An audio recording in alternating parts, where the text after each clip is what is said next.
Thank you, Mr. Chairman. I will keep this as brief as possible. Senate Bill 654, Veterans Affairs Office of Communications and Public Affairs, Veterans Advocacy and Education Act. And I just want to begin by saying the sacrifices of veterans can sometimes be great. To show proper appreciation is our responsibility as lawmakers to create programs to help them when it's time to transition back to civilian life.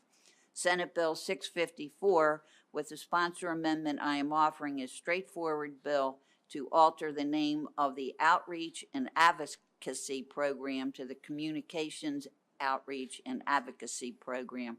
This program helps those who have served their country with various resources, with an emphasis on encouraging our veterans to be successful in higher education and their professional development. Because veterans face different difficulties than others when pursuing life after service, more resources are dedicated to them to successfully transition. We seek to create a central location, which is very important for our veterans to learn more about various educational opportunities. In renaming the program as the Communications Outreach and Advocacy Program, we can achieve higher visibility for their services for veterans and their families. This bill will not substantially change the program, but rather clearly define duties and responsibilities of the program while making veterans fully aware of the resources that are available to them.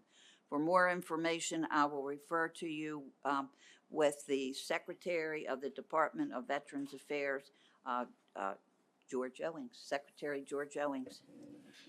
Thank you very much, Senator Klossmeyer. It's good to be before you all. I want to thank you up front for what you do for our department. Some of you were here when we created this back in 1999, and we've been moving forward ever since. What this does is bring us into the next century, name-wise anyway. When I formed the Advocacy and Outreach Program back in 2004 was one of the first things I did upon taking this position. You'll remember that it was met with enthusiasm. Outreach and advocacy. We reach out to our veteran community and advocate on their behalf. We have now since moved far into the future from those early days, and communications is an important part of what we do. Very quickly, let me just say that when we started this program, we had 2,000 subscribers on the paper side of things. We now reach 180,000 of our veteran community by way of electronic newsletter. With that said, Mr. Chairman, I will turn it over to an esteemed veteran here who is going to speak to the bill. Thank you very much. Thank you so much, Mr. Secretary, and good afternoon, everybody. Chair Pinsky and Vice Chair Kagan and members of the Education, Health, and Environmental Affairs Committee, thank you for having me. I'll pull it a little closer. It's great to be with you. Thank you for having me, and it's good being back. And first, I just wanted to say I'm excited to testify on behalf of Senate Bill 654, and I also just want to say a special thank you to Senator Klossmeyer for your leadership on this, because this is about more than even just a naming change. This is about a way we talk about, define, and frame what it means to support our veterans. And so thank you for the leadership on it. And I've submitted written testimony, but I also wanted to come here and just to very personally talk about how important it is that we provide Maryland's veterans and their families with the educational and also the training resources that are going to be necessary to compete in the job market, and how important it is to have our veterans and their family members able to compete in the job market. As a veteran and as a former Army captain who led soldiers in combat in Afghanistan, I have seen my fellow veterans struggle when they left the service and then when they came home. I became a veterans advocate when I first came back, not because I had to, but frankly because I had to. Because we saw situations where we had people who I served with who, while we were overseas, we got what we needed when we asked for it. And I would have soldiers who would come back home, and it would be 9 months before they could see a doctor. It would be months before they could find themselves with sustainable employment options. And so for the past 15 years since I redeployed, working on veterans issues has been a personal mission of mine.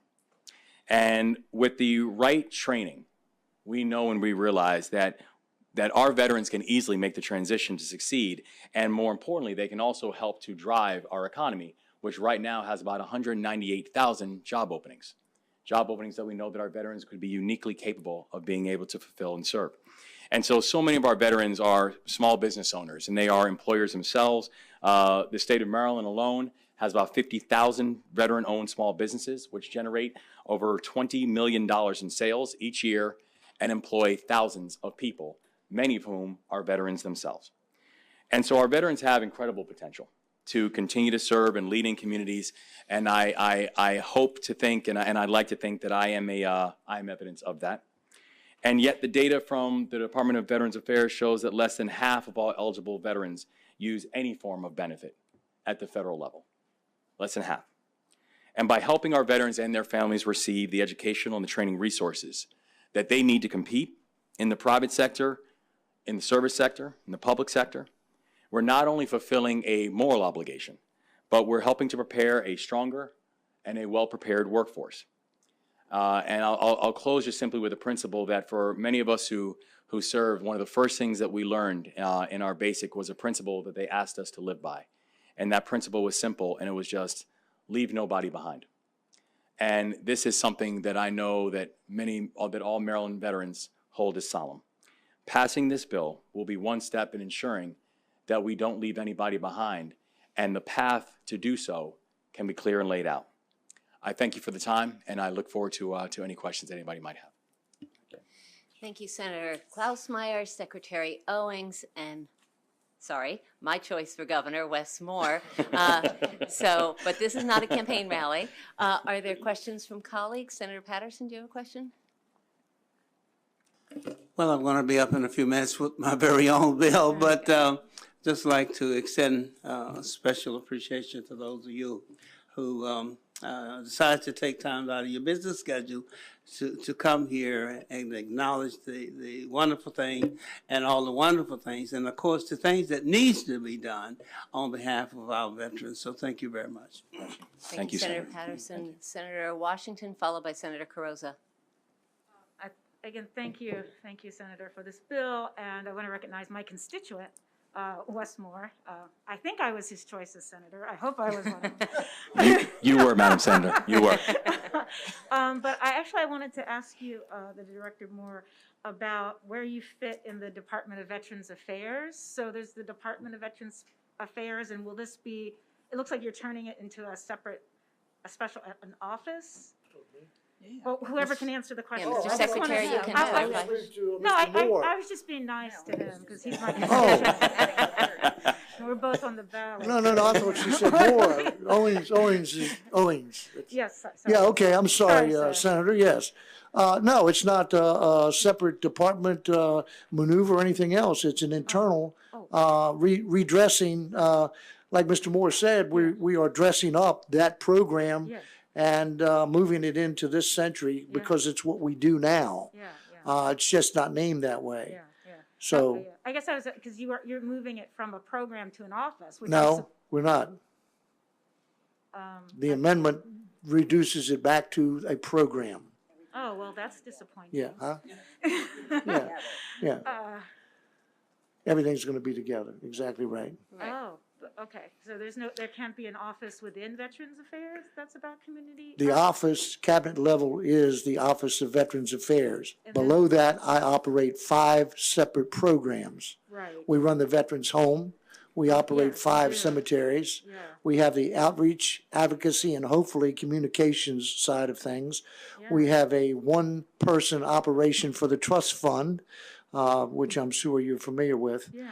And then we have services and benefits, which is where all veterans come to us or to the Purple Heart, VA, VFW, or any other service organization for entry into the VA system for benefits. Okay. Yeah, because I see you have, I just want to clarify, I see you have a significant budget. I mean, you have $63 million for the Veterans Home, and you have a lot. So when I saw, you're going to be an office, I thought of it as being a separate office within Veterans Affairs. No, ma'am. It's rebranding of the department itself. Right. So the And incorporated in that is the animal program and several other equestrian and things of Well, that I nature. support it, so thank you so Wonderful. much. Thanks for Thank you very clarifying. much. Thank you, Senator Washington. Senator Croza?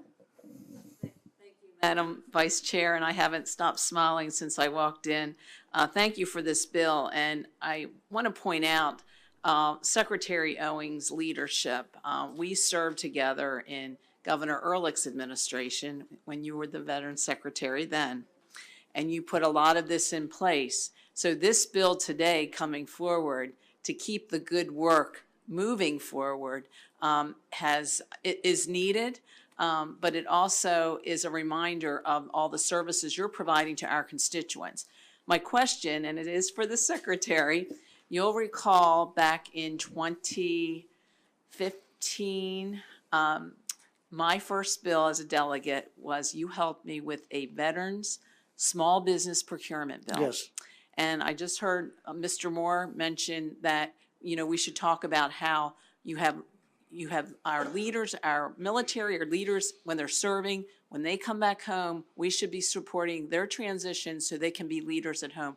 My question for you, because small business and the transition was mentioned, what do you think that next step, when we were working together before, we were trying to make sure those opportunities for veterans, the veteran-owned businesses could bid on procurement, but I think it goes beyond what we need to be doing. So I wanted to ask you, what else can we be doing in that area? You might know that Governor Hogan gave me a long-needed pen recently, and what it is a women veteran inclusion individual dedicated specifically for the 54,000 women who want to become entrepreneurs. I just today taped a Morgan State appreciation video, which will be used very shortly at an exposition they're going to have on campus. And it addresses that very thing about women entrepreneurs. So Mr. Moore is right. This whole idea of moving forward in today's climate, a lot of changes have taken place, and it was time, and I want to thank the governor publicly for what he did by giving us this pen. We brought on board a retired, I think she's an E8 individual. Her family is militarily involved. Her husband's retired. She has a daughter in the military, and I actually stole her from the Department of Commerce. And I think I'm so glad you shared that information with us. And I know that you, and I'm assuming the new appointee, will be participating in our March 23rd Women's Veterans event. She's on board. She will Okay. be presenting, but thank Okay. you for pointing that Wonderful. out as well. All right, thank you. Mr. Secretary, and for everyone in the room, one of the things we try to do in this committee is avoid acronyms so that everyone in the room and everyone watching at home. So when the governor gave you a pin, Mr. Secretary, it was not to put on your lapel. It was actually a Thank you, human being. Vice Chair. No, it wasn't this kind of pin. It was a personal identification number is what Thank it is. you. That's Thank how you. we're identified at state government, by That numbers. is a person who's going to be doing good work. We have a question from Senator Ellis, and then we'll start to wrap this up. Yeah, okay, thank you, Madam Vice Chair. Senator Klausmeyer, thank you for this bill. Ever since I've been here, this fourth session, you've been a champion for veterans, so thank you for being there for us. And it's just great to see these two veterans sitting here. I have a question for each, it'll be short. Who should go first? Secretary Owens. I defer to Yes, the Secretary. sir. So good to see you. I apologize walking a little late. Did you have a little quip or a joke for us? You always have such great quips. Well, I usually do, but you caught me off guard this time. I love the one about calling you anytime. Oh, that joke. Yeah. That wasn't a joke, Senator. That was a true story. That's And why I some love in it. this room remember that I always prided myself on being able to be reached 24 or 23 my. and a half hours a day. Senator Patterson knows this to be true. So I had somebody call me one morning at 3:30. Wow. And I answered it. I said, hello. He said, yes, Owens. I said, yes, sir. Can I help you? He said, I just want to see if you were telling the truth when you said, we can call you anytime you want. So I waited 45 minutes, called him back. That's He said, hilarious. well, what do you want? I said, I just want to see if there's anything else I could help you with. Oh, do you remember remember that story. Yeah, and we needed that because we had almost a 5-hour session on the floor today. So thank you, Secretary. 5.5. Thank you for your service, Senator. 5.5 hours. Five and a Okay, yeah. And so, on a more serious note, this is Women's History Month, Mr. Secretary, and you know I have a lot of military members in my district. Right. And this one lady, particular leader in the county, asked me what is the state doing about military sexual trauma for so many women veterans who suffered military sexual trauma. What is the department doing to step up activities, programs, or outreach in that area? MST, of course, is now in the forefront as the women veteran community comes out of, for lack of a better word, the shadows. They are a full force. You've already heard me say there are fully 54,000 women veterans, women who served in uniform in this state. And heretofore, they've pretty much gone unrecognized. And that's the reason that Rosalind Jones' position was so critical to fill at this juncture. It's been needed for some time. And again, the governor gave us that pin finally. We didn't have to jump through a whole lot of hoops to get it. So the PTS situation, the MST situation, everything else, we're getting ready to hold a women's caucus, and it's going to be chock full of individuals from the national level as well as the local level. Could I slow you down a bit? So Yeah. PTS is PTSD, I'm sorry, post-traumatic stress. Post-traumatic stress. And We dropped MS is MST is Maryland, is military sexual trauma. Okay, great. Yeah, Thank you. I'm sorry about that. We dropped the D off of PTSD. Correct, yeah. Because a child that sees the house burned down with his parents in it is going to suffer post-traumatic stress, obviously. But anyway, it's something that we're really looking forward to being a participant in this upcoming women's, and of course Edith Patterson is very involved in this, as you well know, being one of your delegates. She's involved in this heavily, and we're looking forward to bringing this to the forefront. Okay, great. Thank you, Mr. Secretary. Yes, sir. Thank you, Senator. And Mr. Moore, from one captain to another, good to see you again, sir. And what's your idea with working, supporting our women's veterans, especially going through military sexual trauma?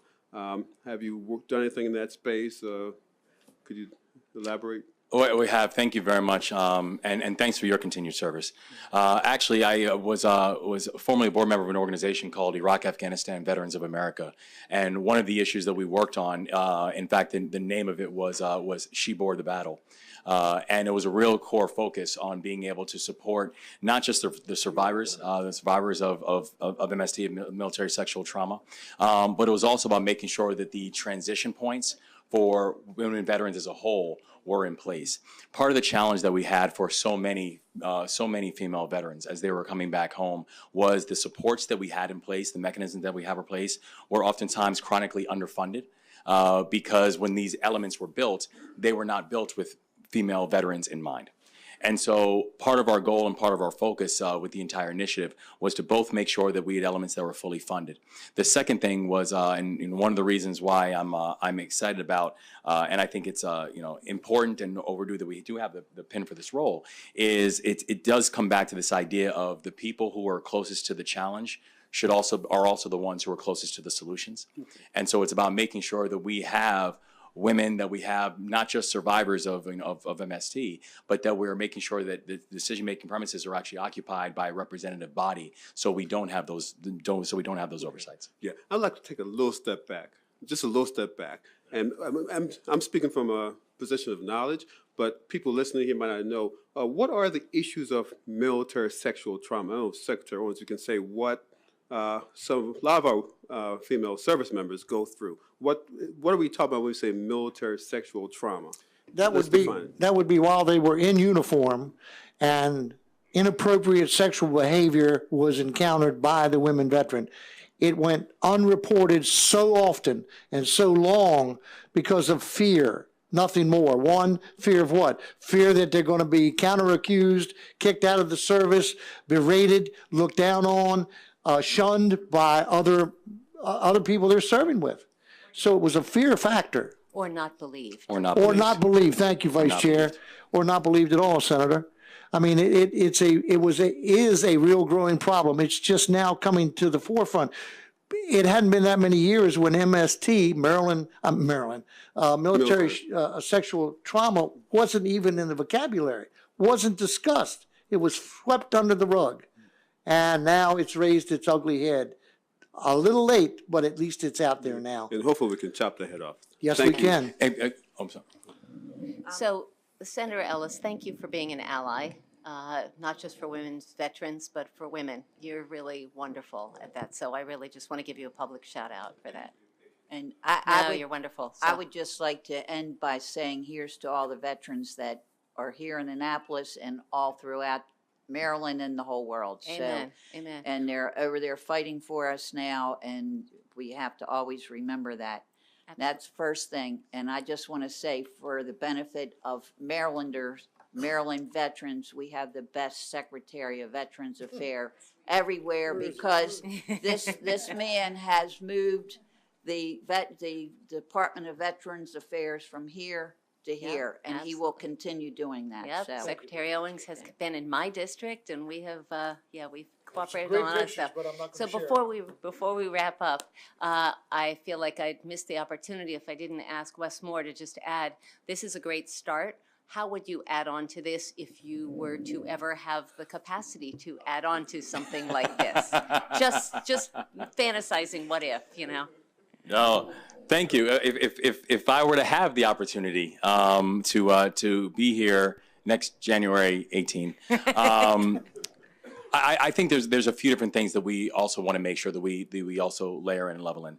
One, I think we have got to squarely tackle the issue of poverty amongst the veterans community, where we have upwards of 17,000 veterans in the state of Maryland alone who are still living in poverty. And when we have people who have served our state and served our nation and are still dealing with the challenges of everything from housing insecurity and food insecurity and pathways to higher education, there are ways and mechanisms that we can do that can specifically focus on that I think we need to be able to focus on. And that is something we can accomplish in our time, to have a situation where we have no veteran who comes home and lives in poverty, and we need to. The second thing I think becomes incredibly important is how we're thinking about supports for family members. I tell you, Senator, I always thought that it was the veterans who had it toughest until I deployed. It's not. It's the families.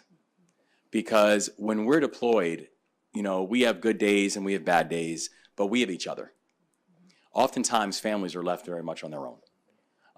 And the way we think about the supports for the family members also exists in very much the same way, where we have family members who feel like they are on their own. And so how we're continuing to push for supports, everything from GI Bill expansion and making sure that that actually extends off to family members, how we're thinking about additional supports, not just during deployment, but during the redeployment process, all become very important. I was very proud. Earlier this year, I submitted, I'm going to make sure I get the bill number right, but submitted testimony for HB 1251. And that basically just ensured that the spouses and the dependents of veterans who were laid to rest, that it wasn't the family members who had to endure those costs, right? These are basic things that we can do to better be able to strengthen that relationship and frankly strengthen the promise that we made to veterans and their families when we deploy. Thank you. Thank you, Mr. Moore. We have a lot more hearings and then a voting session, so we are going to wrap up, excuse me? We're going to complete the hearing on Senate Bill 654, but I want to thank Senator Klausmeier for the bill, Secretary Owings, and Wes Moore for your service and your presence here today. Thank you for your testimony. Thank you. Thank you.